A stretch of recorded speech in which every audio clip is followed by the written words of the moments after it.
No matter how you feel about the United Nations, it's the one place on planet Earth where nations get together and attempt to speak with one voice. That's why their resolutions can make a big difference.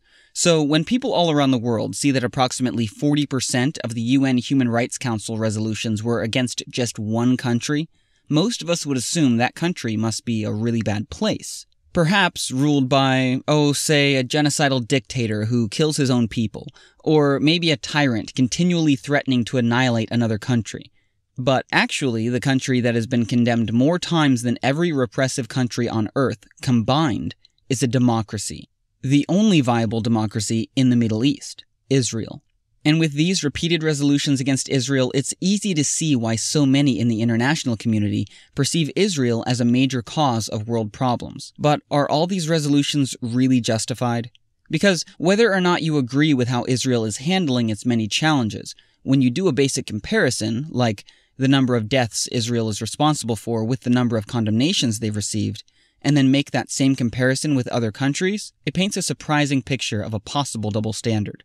What could explain the enormous imbalance? Quick history lesson. In 1975, Cuba needed to gather support in order to take down the biggest democratic superpower dominating the global schoolyard, the United States. Seeing how the UN was mostly controlled by the democratic superpowers, Cuba, along with other communist nations, finally found a way to even the playing field, because it just so happened that, at the same time, a number of Muslim countries were looking for new, creative ways to gang up on Israel. So the communists realized that by joining the Muslims' anti-Israel coalition, they could create an unstoppable voting bloc inside the UN, because with every resolution they passed against Israel, they simultaneously discredited Israel's ally, the United States. So in 1975, the newfound communist Muslim voting bloc spearheaded the passing of a UN resolution that officially stated, "Zionism is a form of racism."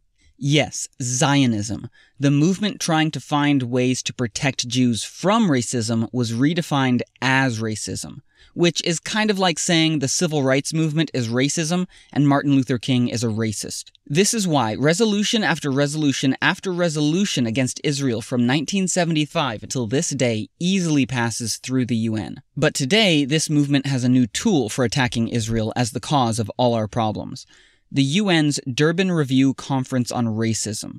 Durban is charged with finding the real root of racism, and at the last conference, keynote speaker and human rights best friend Mahmoud Ahmadinejad, the guy who openly called for Israel's annihilation, revealed that Zionism is not only racist, but the true root of racism throughout the world.